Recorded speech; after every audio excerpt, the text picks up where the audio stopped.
PCVR gaming gets you way better visuals and access to thousands of new games and mods that make gaming on your wireless VR headset absolutely insane. But what if you can't run cables all through your house to get this working perfectly? Today, I'm going to cover dedicated router setups with internet connection sharing.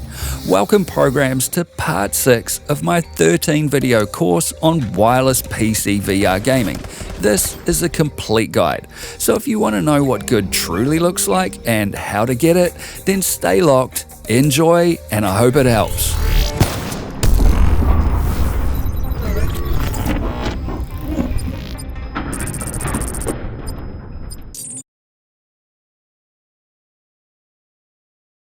If you want to follow along with this complete course, check the links in the description to the other videos and for the equipment I use personally. I'd strongly recommend you watch from the first video, and I'll tell you when to skip videos based on your specific VR setup. In particular, before watching this video, I'd recommend you watch the third Network and Windows Tweaks video in this course. That one covers some settings and tweaks that will prevent a lot of problems for you before they happen. As a quick reminder, this video covers the third and fourth dedicated router setups with ICS, aka Internet Connection Sharing, which I covered in the Best Routers Setups PC Specs video in this course. And at this point, if you are using the fourth mobile hotspot and dedicated VR router setup in that video, where you don't have a main home router and you are going to get internet to your PC, dedicated VR router, and VR headset using a mobile hotspot on your phone, you can check the timestamps in the description and skip ahead to the factory reset router section of this video now. Alternatively, if you are using the third main home router and dedicated VR router setup where you do have a main home router, then keep watching here. For the third setup, you first need to connect to your main home router's Wi-Fi network to later get internet access to your VR headset. To do that, first disconnect any Ethernet cables you already have running from your PC's Ethernet port. You do this to make sure you log into exactly the right router. From here, connect your PC to your main home router's Wi-Fi network. This is the same one you use to connect your phones and TVs to for Wi-Fi internet in your home. You can see here that mine is called Wi-Fi Home 5 GHz, and I've made the password Home Wi-Fi Pass for the purpose of this video, so I'll connect my PC to that. Choose stronger details than these, they're just an example. While you're here, go ahead and create a text file where you're going to note everything down as you go. Here, note down your main home router's Wi-Fi network name and password. With that done, you'll now need to factory reset your dedicated VR router before connecting it to anything. Don't be shy, it's only going to help. To do that, plug in your dedicated VR router to a power socket and power it on. Make sure to wait a minute or two for all the lights to stop flashing. Now find the reset button on it, hold that down for 5 to 10 seconds, and you may need a paperclip or toothpick to do this. Then when the power light starts to blink, release the reset button and give the router a minute to factory reset. Once all the lights are back on and solid on your router, you're good to go. On older routers, this usually takes about 20 seconds. On newer routers, it can take up to 2 minutes to fully reset and then restart. At this point, I want to mention that when I suggest you reboot your router or PC, make sure you don't skip that step. It's tempting to save seconds and not reboot, but at the right times, rebooting a device can literally save you days of frustration. And sometimes, rebooting can just fix things randomly, so try a reboot from time to time when you get stuck. Now, let's connect your dedicated VR router and log into it. First, unplug anything you have plugged into the Ethernet ports on your PC, and then in your PC's taskbar, disable your PC's Wi-Fi. These are important as it makes sure you're connecting to the correct router during these next steps. With that done, run a Cat5e or higher spec Ethernet cable from a LAN port on your dedicated VR router into your PC's Ethernet port. Then power off your dedicated VR router for a few seconds, power it back on, and wait for it to fully restart. Then, over on your PC, hit the Windows key on your keyboard, type CMD, and then click on this to open a command prompt. In here, type ipconfig and hit enter. In this list, the default gateway will be the IP address you'll use to log into this router for now, which you'll be changing shortly. If you don't see any default gateway address in here, just factory reset your router once more and then try this part again. Sounds weird, but it will work. Now, copy the default gateway address down, open up a web browser, paste it in here, and then hit enter. Sometimes you'll be asked to confirm a couple of prompts depending on which web browser you're using and your Windows security settings. It's worth mentioning here that there will be two types of credentials you'll be asked to set up as you go along, and you don't want to get them confused. One is your user, administrator, or router name or router account name and password, which you'll use to log into your router and access your router's menus and settings. And the other set of credentials will be your Wi-Fi network name or SSID and password. And you'll use these details to connect your VR headset to your dedicated VR router's Wi-Fi. Confusingly, some routers ask you to set these up at different times, so just be aware that they're different and you'll know what to do as you follow along. The main idea in this next part is you want to create your router's login details and get to your router's settings menu. And I'll show you how to do this on 3 different routers so you can see how they are slightly different but basically the same. And it's the same deal for any router out there, so you can follow along no matter what router you have.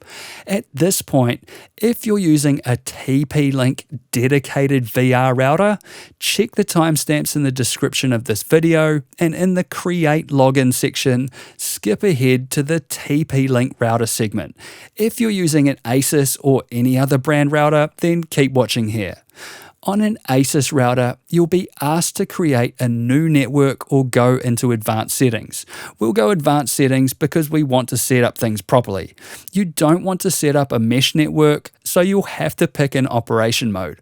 Just go with the default wireless router mode, not the access point or bridge mode. The default wireless router mode is the one you want. Then choose automatic IP, as we'll set a static IP in a minute. You'll then be asked to pick your Wi-Fi network name or SSID and pick a password. Just set anything at all for now, as we'll be setting these up properly later. I'll put dedicated VRNet and the password as VR Wi-Fi pass, then click apply. As this one's a Wi-Fi 6 router, I'll want to leave Wi-Fi 6 mode enabled, then click next.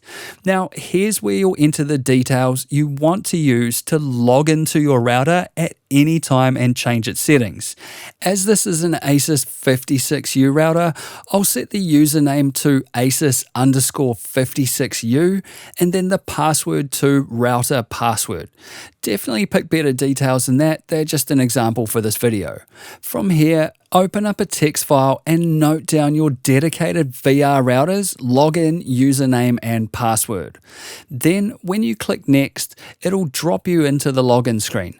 If it doesn't, just go back to the command prompt window, grab the default gateway again, paste it into the browser, and log in using the ASUS router login details you just set.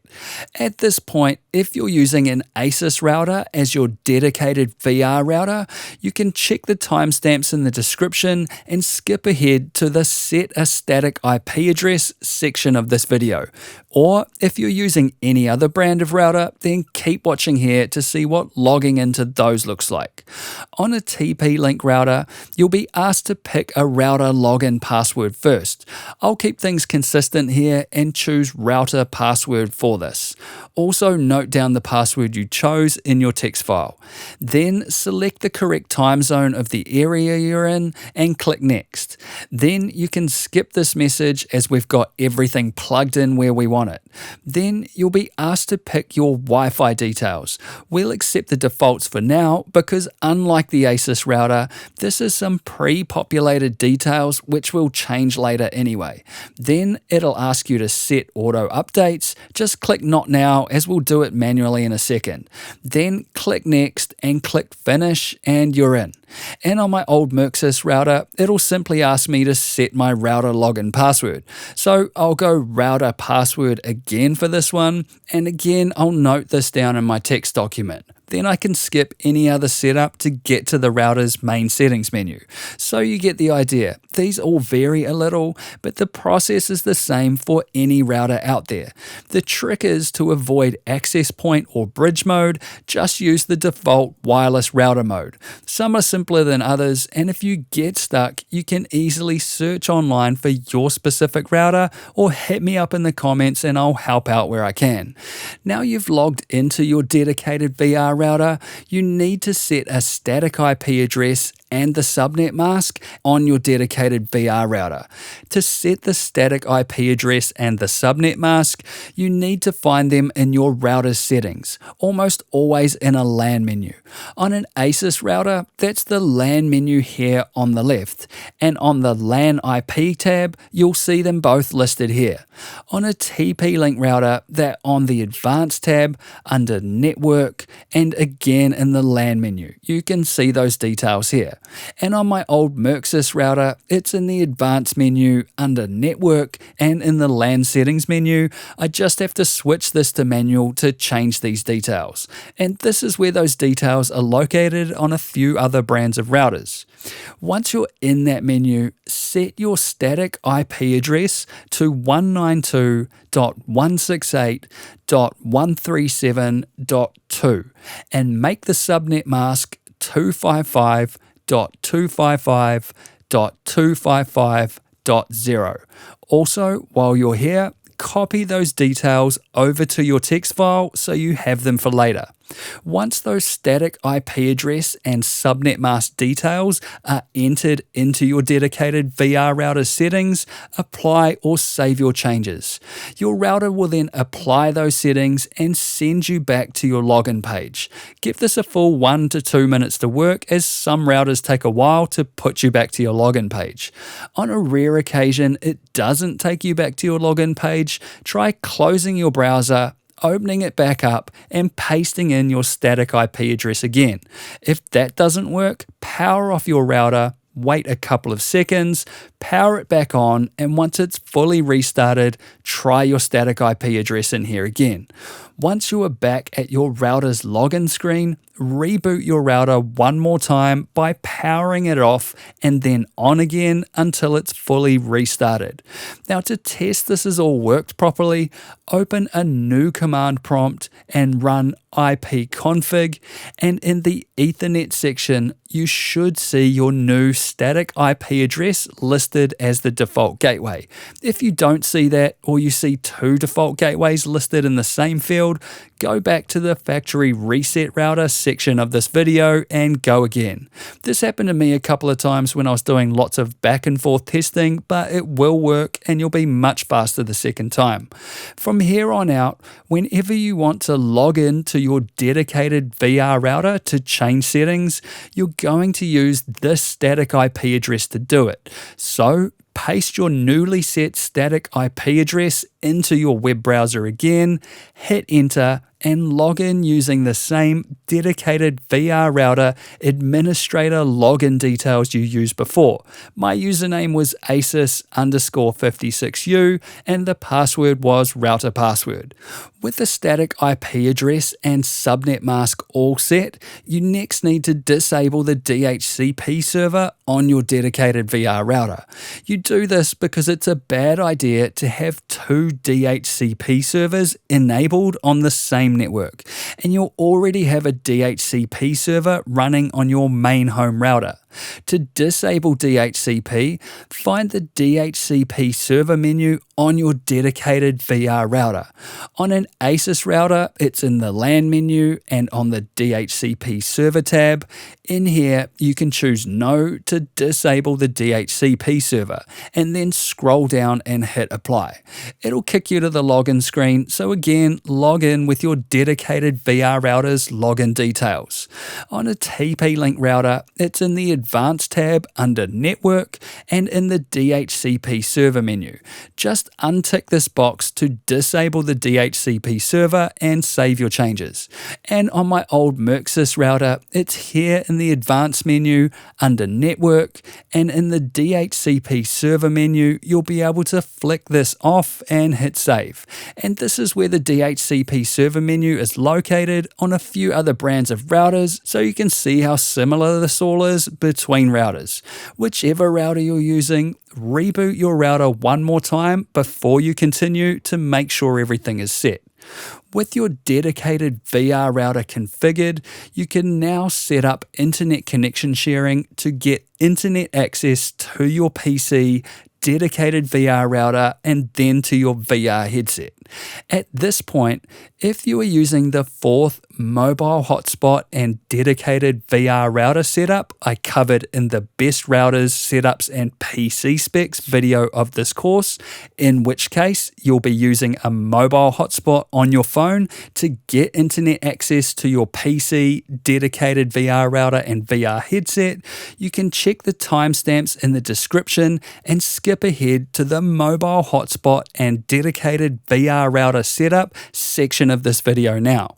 If you're going with the 3rd main home router and dedicated VR router setup in that video, where you'll use your main home router to get internet access, then keep watching here. So for the 3rd setup, first go to your PC's taskbar and turn the Wi-Fi back on. Then connect your PC to your main home router's Wi-Fi network, which is the one you use for internet in your home. Mine is called Wi-Fi Home 5 GHz, and so I'll connect it to that. At this point, if you are using this 3rd main home router and dedicated VR router setup, you can check the timestamps in the description and skip ahead to the sharing internet connection section of this video now.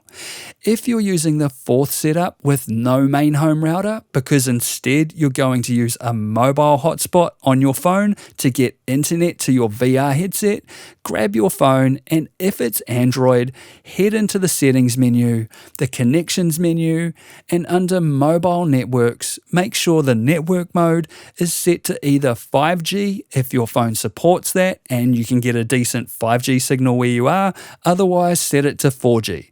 To do that on an iPhone, go into Settings, Mobile Data Options, Voice and Data, and set this to 5G or 5G Auto. Or if the 5G signal isn't good where you are, set it to 4G. Now, turn on the mobile hotspot on your phone and set the frequency band. To do that, Android users go back to the Settings and Connections menu, go to Mobile Hotspot and Tethering, tap on Mobile Hotspot and turn the mobile hotspot on there. Then in here, set the frequency band for your internet connection. If you're on Android and want to optimize this, if you're using a Quest 3, 3S, Pro, or any other Wi-Fi 6E VR headset, and you also have a Wi-Fi 6E or Wi-Fi 7 dedicated VR router, which has the additional 6 GHz frequency band on it that I mentioned in the 1st and 2nd videos in this course, set this to 5 GHz. This will mean your VR headset and game stream will be transmitted on the 6 GHz band, and your internet connection will be on the 5 GHz band. So they won't interfere with each other. If you don't have a Wi-Fi 6E headset and a router with the 6 GHz frequency band on it, then if you are going to be playing slower paced or offline VR games like Half-Life Alyx or Skyrim, set this to 2.4 GHz.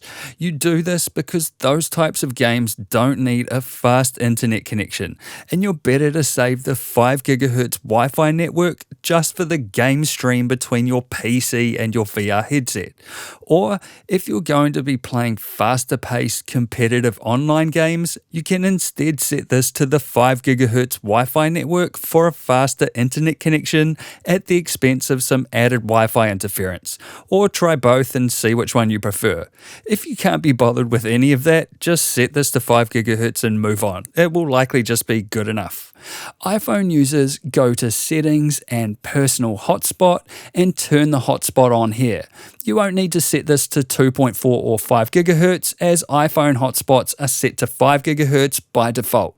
Now connect your PC's Wi-Fi to your phone's mobile hotspot.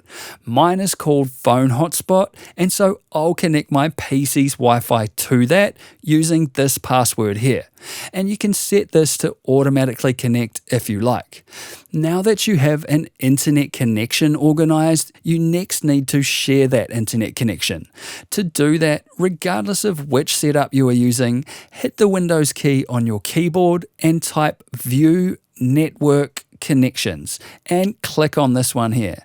In here, you'll see all the network adapters connected to your PC, and I covered what all of these are specifically in the third video in this course.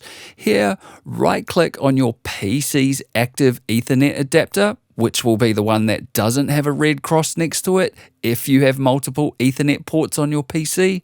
Go to Properties, and on the Networking tab, double-click on the Internet Protocol version 4 entry. Then on the General tab, make sure these are set to obtain an IP address and DNS server automatically.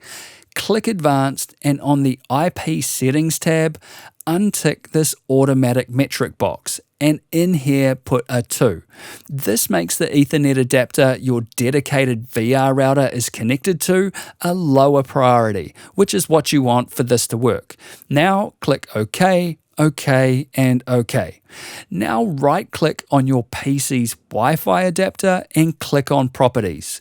Again, on the Networking tab, double-click on the Internet Protocol version 4 entry, and on the General tab, make sure these are set to obtain an IP address and DNS server automatically. Click Advanced, and on the IP Settings tab, untick this automatic metric box, and in here put a 1. This makes your PC's Wi-Fi adapter the highest priority. Now click OK and OK again. Now go to the Sharing tab. In here, make sure Allow Other Network Users to Connect Through This Computer's Internet Connection is ticked. And in this drop-down list, select your Ethernet adapter. If you don't see this drop-down list here, don't worry about it, just keep going.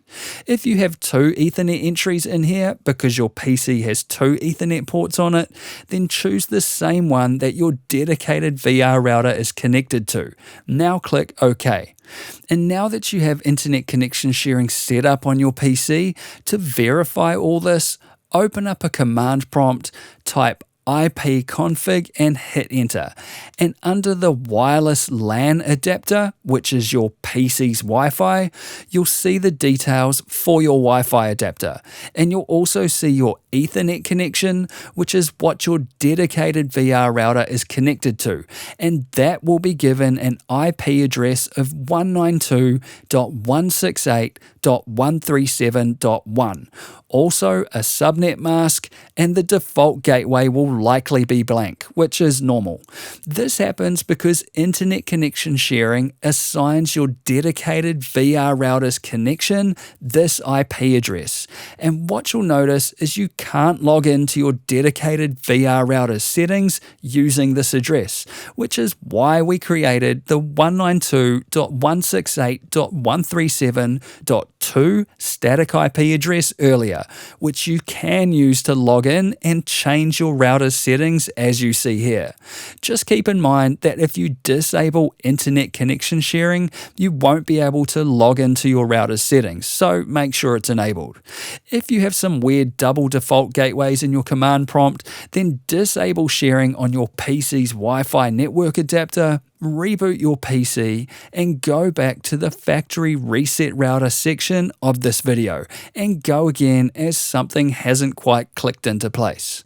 At this point, it's worth noting that if you restart or shut down your PC, say when you've finished gaming for the day, internet connection sharing has a habit of not working when your PC starts up again.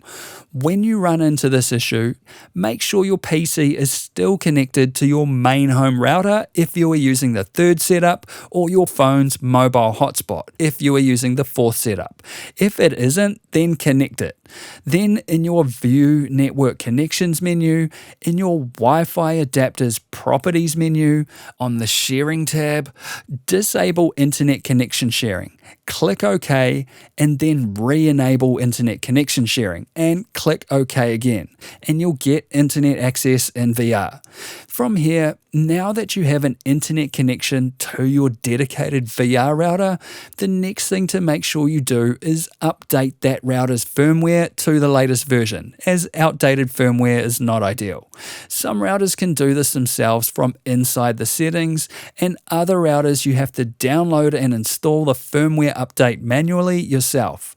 On an ASUS router, you'd click on the firmware version up the top and check for any updates, then install them if there's one available. On a TP-Link router or any other router that requires you to manually download and install the correct firmware yourself, search online for the make and model of whatever brand router you have and go to the main official link for it. And what you're looking for is a support page and or a download section where you can search for and then download the latest firmware for your router. Just be aware that some routers have different hardware versions, and it's very important that you read any instructions carefully on how to download the exact right firmware for the hardware version of router you have.